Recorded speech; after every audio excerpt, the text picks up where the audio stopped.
Paulo e Estevão, pelo Espírito Emmanuel. Psicografia Francisco Cândido Xavier. Primeira parte. Capítulo 5. Parte 1.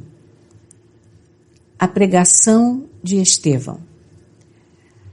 Saulo e Sadoc entraram na igreja humilde de Jerusalém, notando a massa compacta de pobres e miseráveis que ali se aglomeravam com um raio de esperança nos olhos tristes. O pavilhão singelo, construído à custa de tantos sacrifícios, não passava de grande telheiro revestido de paredes frágeis, carente de todo e qualquer conforto. Tiago, Pedro e João surpreenderam-se singularmente com a presença do jovem doutor da lei, que se popularizara na cidade pela sua oratória veemente e pelo acurado conhecimento das Escrituras. Os generosos galileus ofereceram-lhe o banco mais confortável. Ele aceitou as gentilezas que lhe dispensavam, sorrindo com indisfarçável ironia de tudo que ali se lhe deparava.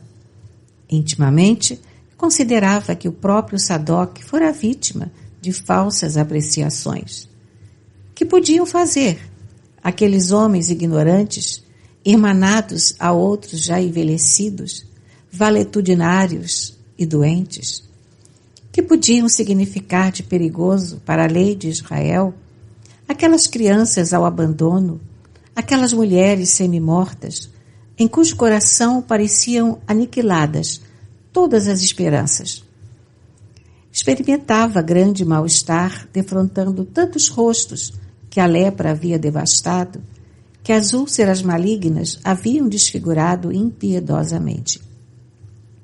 Aqui, um velhote com chagas purulentas, envolvidas em panos fétidos. Além, um aleijado mal coberto de mulambos, ao lado de órfãos andrajosos que se acomodavam com humildade. O conhecido doutor da lei notou a presença de várias pessoas que lhe acompanhavam a palavra na interpretação dos textos de Moisés na sinagoga dos Cilícios. Outras que seguiam de perto as suas atividades do Sinédrio, onde a sua inteligência era tida como penhor de esperança racial. Pelo olhar, compreendeu que esses amigos ali estavam igualmente pela primeira vez. Sua visita ao templo ignorado dos galileus sem nome atraíra muitos afeiçoados do farisaísmo dominante, ansiosos pelos serviços eventuais que pudessem destacá-los e recomendá-los às autoridades mais importantes. Saulo concluiu que aquela fração do auditório fazia ato de presença e de solidariedade em qualquer providência que houvesse de tomar. Pareceu-lhe natural e lógica aquela atitude, conveniente aos fins a que se propunha. Não se contavam fatos incríveis operados pelos adeptos do caminho? Não seriam grosseiras e escandalosas mistificações? Quem diria que tudo aquilo não fosse o produto ignóbil de bruxarias e sortilégios condenáveis? Na hipótese de lhe identificar qualquer finalidade desonesta, podia contar mesmo ali com grande número de correligionários dispostos a defender o rigoroso cumprimento da lei, custasse-lhes embora os mais pesados sacrifícios. Notando que outro quadro menos grato ao seu olhar, acostumado aos ambientes de luxo, evitava fixar os aleijados e doentes que se acotovelavam no recinto, chamando a atenção de Sadoc com observações irônicas e pitorescas. Quando o vasto recinto desnudo de ornatos e símbolos de qualquer natureza de todo se encheu, um jovem permeou as filas extensas, ladeado de Pedro e João, galgando os três em um estrado quase natural, formado de pedras superpostas. Estevão, é Estevão! Vozes abafadas inculcavam o pregador, enquanto seus admiradores mais fervorosos apontavam para ele com jubiloso sorriso. Inesperado silêncio mantinha todas as frontes em singulares expectativas. O moço, magro e pálido, em cuja assistência os mais infelizes julgavam encontrar um desdobramento do amor do Cristo, orou em voz alta, suplicando para si e para a Assembleia a inspiração do Todo-Poderoso. Em seguida, abriu um livro em forma de rolo e leu uma passagem das anotações de Mateus. Mas, e diante as ovelhas perdidas da casa de Israel, e indo, pregai dizendo, é chegado o reino dos céus. Estevão ergueu alto os olhos serenos e fulgurantes e, sem se perturbar com a presença de Saulo e dos seus numerosos amigos, começou a falar mais ou menos nestes termos, com voz clara e vibrante. Meus caros, eis que chegados são os tempos em que o pastor vem reunir as ovelhas em torno do seu zelo sem limites. Éramos escravos das imposições pelos raciocínios, mas hoje somos livres pelo Evangelho do Cristo Jesus. Nossa raça guardou de épocas imemoriais a luz do tabernáculo e Deus nos enviou seu Filho sem mácula. Onde estão em Israel os que ainda não ouviram as mensagens da Boa Nova? Onde os que ainda não se felicitaram com as alegrias da nova fé? Deus enviou sua resposta divina aos nossos anseios milenários. A revelação dos céus aclara os nossos caminhos. Consoante as promessas da profecia de todos quantos choraram e sofreram por amor ao Eterno, o emissário divino veio até ao antro de nossas dores amargas e justas para iluminar a noite de nossas almas impenitentes, para que se desdobrassem os horizontes da redenção. O Messias atendeu aos problemas angustiosos da criatura humana com a solução do amor que redime todos os seres e purifica todos os pecados. Mestre do trabalho e da perfeita alegria da vida, suas bênçãos representam nossa herança. Moisés foi a porta, o Cristo é a chave. Com a coroa do martírio, adquiriu para nós outros a láurea imortal da salvação. Éramos cativos do erro, mas seu sangue nos libertou. Na vida e na morte, nas alegrias de Caná, como nas angústias do Calvário, pelo que fez e por tudo que deixou de fazer em sua gloriosa passagem pela terra, ele é o Filho de Deus, iluminando o caminho. Acima de todas as cogitações humanas, fora de todos os atritos das ambições terrestres, seu reino de paz e luz esplende na consciência das almas redimidas. Ó Israel, tu que esperaste por tantos séculos, tuas angústias e dolorosas experiências não foram vãs.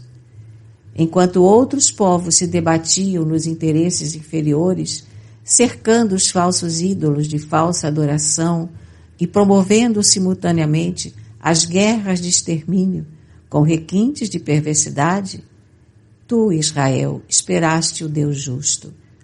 Carregaste os grilhões da impiedade humana na desolação e no deserto.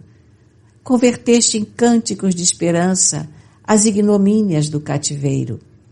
Sofreste o opróbrio dos poderosos da terra. Viste os teus varões e as tuas mulheres, os teus jovens e as tuas crianças exterminados sob o guante das perseguições, mas nunca decreste da justiça dos céus.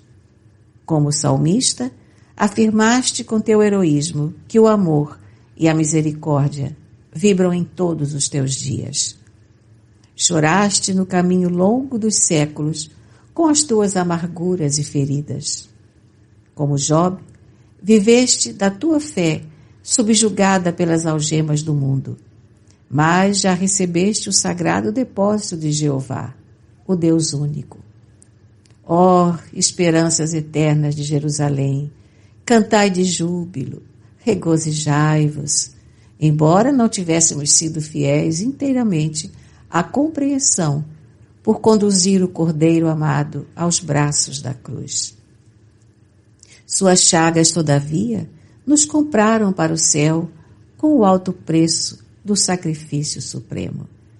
Isaías o contemplou, vergado ao peso de nossas iniquidades, florescendo na aridez dos nossos corações, qual flor do céu no solo adusto, mas revelou também que desde a hora da sua extrema renúncia, na morte infamante, a sagrada causa divina prosperaria para sempre em suas mãos.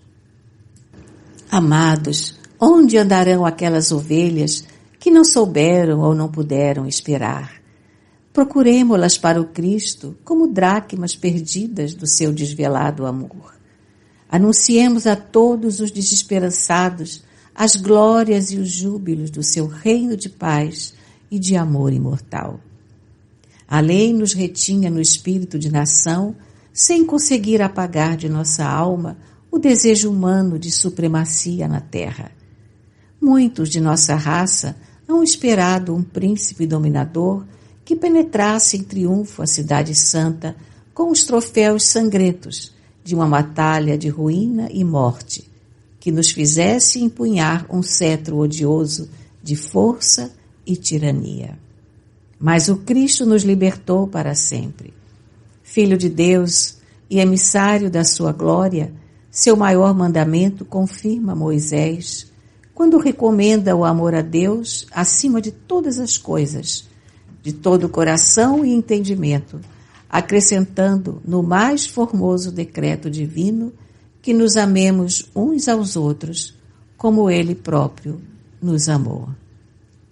Seu reino é o da consciência reta e do coração purificado ao serviço de Deus. Suas portas constituem um maravilhoso caminho da redenção espiritual, abertas de par em par aos filhos de todas as nações. Seus discípulos amados virão de todos os quadrantes. Fora de suas luzes, haverá sempre tempestade para o viajor vacilante da terra, que sem o Cristo cairá vencido nas batalhas infrutuosas e destruidoras das melhores energias do coração. Somente o seu evangelho confere paz e liberdade. É o tesouro do mundo. Em sua glória sublime, os justos encontrarão a coroa de triunfo, os infortunados o consolo, os tristes a fortaleza do bom ânimo, os pecadores a senda redentora dos resgates misericordiosos. É verdade que o não havíamos compreendido. No grande testemunho, os homens não entenderam sua divina humildade e os mais afeiçoados o abandonaram. Suas chagas clamaram pela nossa indiferença criminosa. Ninguém poderá eximir-se dessa culpa, visto sermos todos herdeiros das suas dádivas celestiais. Onde todos gozam do benefício, ninguém pode fugir à responsabilidade. Essa a razão por que respondemos pelo crime do Calvário. Mas suas feridas foram a nossa luz, seus martírios o mais ardente apelo de amor, seu exemplo o roteiro aberto para o bem sublime e imortal. Vinde, pois, comungar conosco à mesa do banquete divino, não mais as festas do pão putrescível, mas o eterno alimento da alegria e da vida, não mais o vinho que fermenta, mas o néctar confortante da alma, diluído nos perfumes do amor imortal. O Cristo é a substância da nossa liberdade. Dia virá em que o seu reino abrangerá os filhos do Oriente e do Ocidente, num amplexo de fraternidade e de luz. Então, compreenderemos que o Evangelho é a resposta de Deus aos nossos apelos em face da lei de Moisés. A lei é humana, o Evangelho é divino. Moisés é o condutor, o Cristo o Salvador. Os profetas foram mordomos fiéis, Jesus, porém, é o Senhor da vinha. Com a lei éramos servos, com o Evangelho somos filhos livres de um Pai amoroso e justo.